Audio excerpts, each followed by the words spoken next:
sekujur tubuh Nabi Muhammad SAW semuanya suci, tidak ada yang kotor, semuanya baik.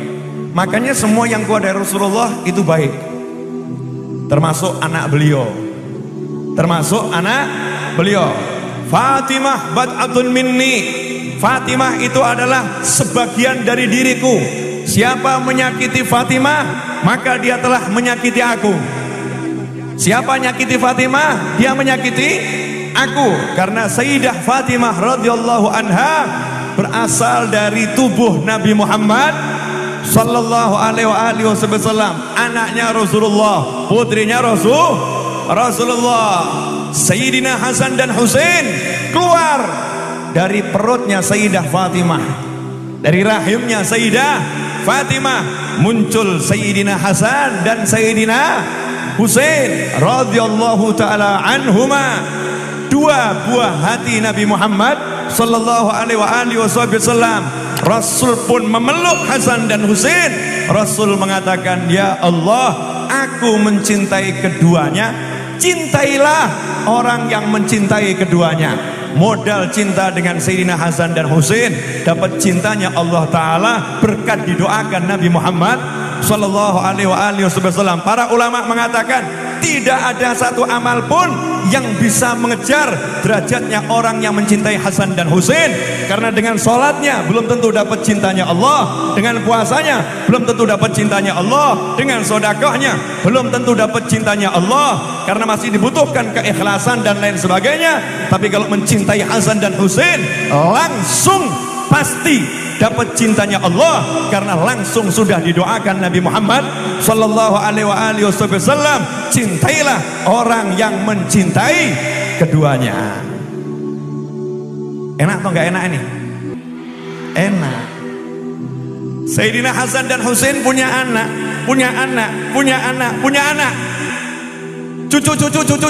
Cucunya tersebar ke seluruh dunia. Dan alhamdulillah Indonesia merupakan negara yang insya Allah dengan anak cucu Nabi Muhammad SAW terbesar di dunia.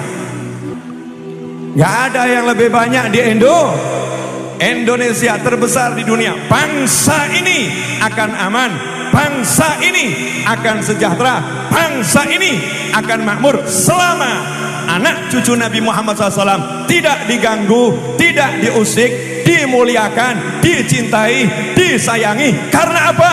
Ada doa dari kakeknya, pemimpin kita semua, baginda Muhammad sallallahu alaihi wasallam.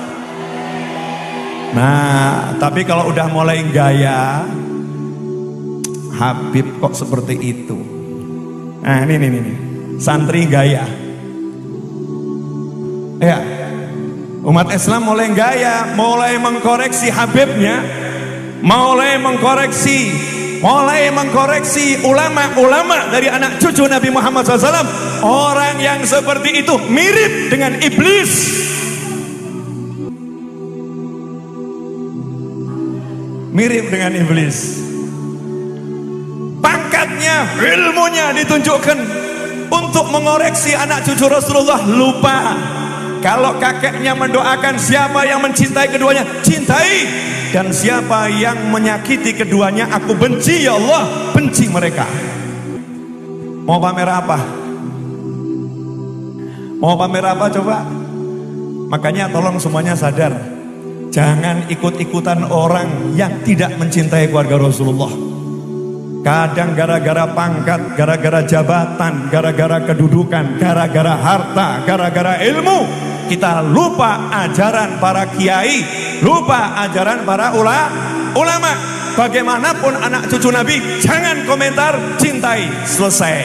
Itu tugas umat, itu Nahdlatul Ulama, dan itulah ajaran Bayi Hasyim Asy'ari.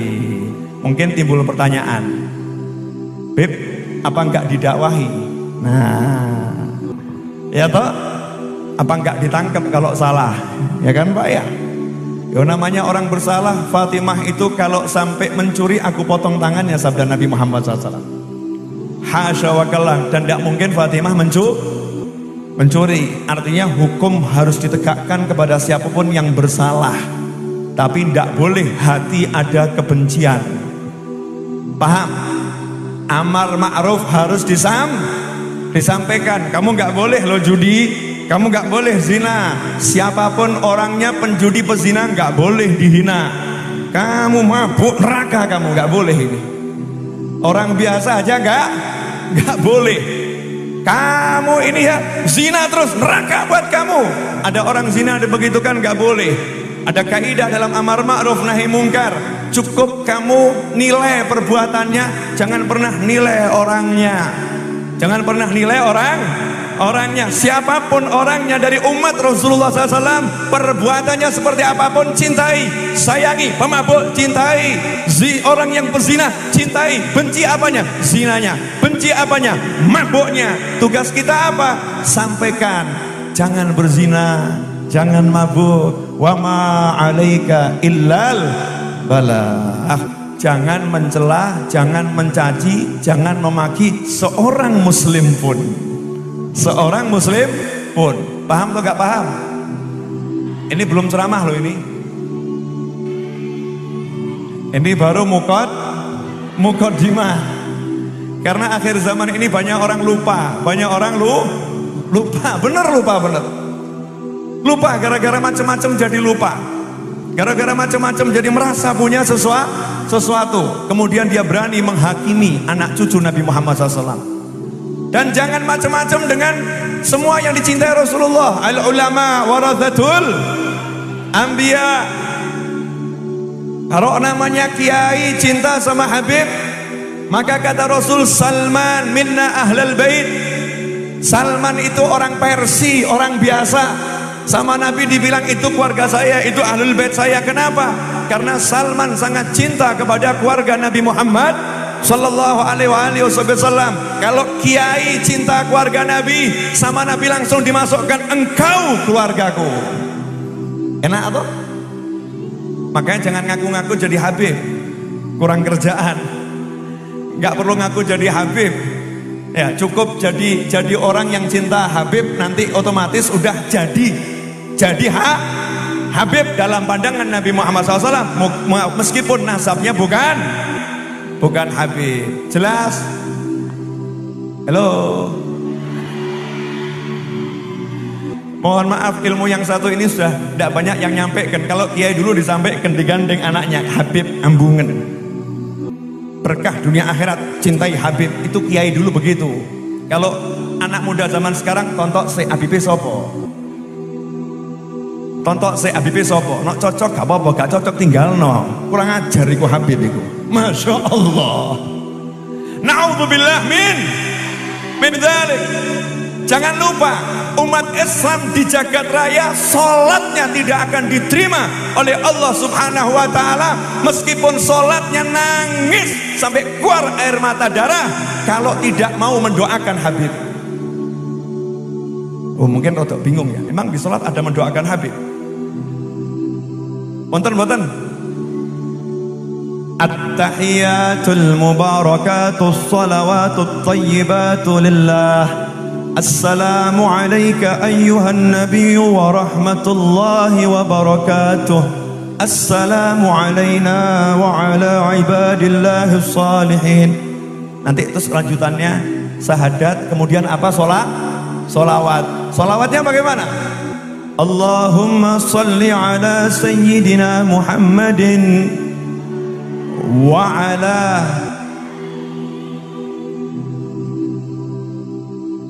Kalau solawatnya tidak mau kepada keluarganya Rasulullah, cuman begini, Allahumma sholli ala sayyidina Muhammad, keluarga Kanjeng Nabi mboten nggih Gusti. Kula mboten remen niku Habib kula mboten remen Gusti. Pun ingkang didongaaken Nabi mawon, keluarganipun mboten nggih Gusti mboten. Allahumma sholli ala Muhammad Gusti. Allahumma sholli ala sayyidina Muhammad Gusti. Putune mboten usah. Ada ndak ajaran salat begitu? Allahumma sholli ala sayyidina Muhammadin wa ala ali sayyidina kama shallaita ala sayyidina wa ala ali sayyidina. Harus mendoakan keluarganya Rasulullah. Kalau tidak mau mendoakan keluarga Rasulullah, sholatnya tidak diterima oleh Allah. Nah kalau kita orang biasa ini berbuat dosa, yang doakan siapa? Khotib Jumat, Allahumma ighfir lil mu'minin wal mu'minat. Sama imam masjid mungkin kalau masih ingat, astaghfirullahaladzim li wali walidayya walil muslimina wal muslimat. Kalau masih ingat, kalau tidak saya mau nanya, siapa yang mendoakan kita? Tapi jangan lupa, kalau Nabi udah nyiapkan suatu sistem agar anak cucunya selalu didoakan. Makanya yang tidak mau mendoakan anak cucu Nabi, sholatnya tidak diterima oleh Allah Subhanahu wa ta'ala. Anak cucu Nabi perbuatannya seperti apapun, dalam 5 waktu sholat plus sholat sunnah, artinya setiap detik didoakan, Allahumma sholli, ya Allah tolong engkau curahkan rahmat kepada keluarga Nabi Muhammad SAW. Saya mau nanya lah, doanya umat Islam sejagat raya kabul atau enggak kabul? Kabul. Nah, makanya hati-hati ini akidah harus ditanamkan dari kecil, masih muda begini. Ya, kalau lihat Habib yang enggak bener jangan dimusuhin, jangan dihina, jangan dicela. Orang biasa aja enggak boleh dihina, enggak boleh dicela. Terus apa? Didoakan dengan cinta, nangis, oh Allahumma ya Allah tolong jadikan Habib itu walimu ya Allah, seperti kakek-kakeknya. Nangis, doakan bener, jangan tambah duduk ngerumpi ngerasa nih Habib yang satu itu nggak bener. Wah, Habib kira beres, Habib gendeng edan Habib. Masya Allah. Udah jelas? Udah belum? Tidak mungkin orang bisa jadi wali meskipun sujud sampai gosong dan bolong batuknya, kalau di hatinya ada rasa benci kepada anak cucu Nabi Muhammad SAW. Satu kali benci, pangkatnya langsung ambrol, brul, entek. Boleh saya cerita? Ini kan majelisnya NU, nggak apa-apa. Kalau majelisnya bukan NU lain ceritanya. Kalau majelisnya NU nih harus ceritanya seperti ini, menanamkan akidah, akidah. Majelisnya NU itu majelis akidah. Judulnya juga Nahdlatul Ulama, ulamanya bangkit. Kenapa Mbak Hasyim Asy'ari ngajak ulama bangkit? Karena Indonesia dulu disusupi oleh paham macam-macam. Indonesia mau digoyang dengan akidah macam-macam seperti sekarang ini. Makanya saatnya NU itu bangkit untuk menguatkan akidah, bukan yang lain. Menguatkan akidah, menjaga jangan sampai NKRI digoyang oleh paham-paham yang tidak benar, paham-paham yang tidak sesuai dengan ajaran leluhur. Makanya Mbak Hasyim tidak ngajak untuk hei umat bangkit, tidak.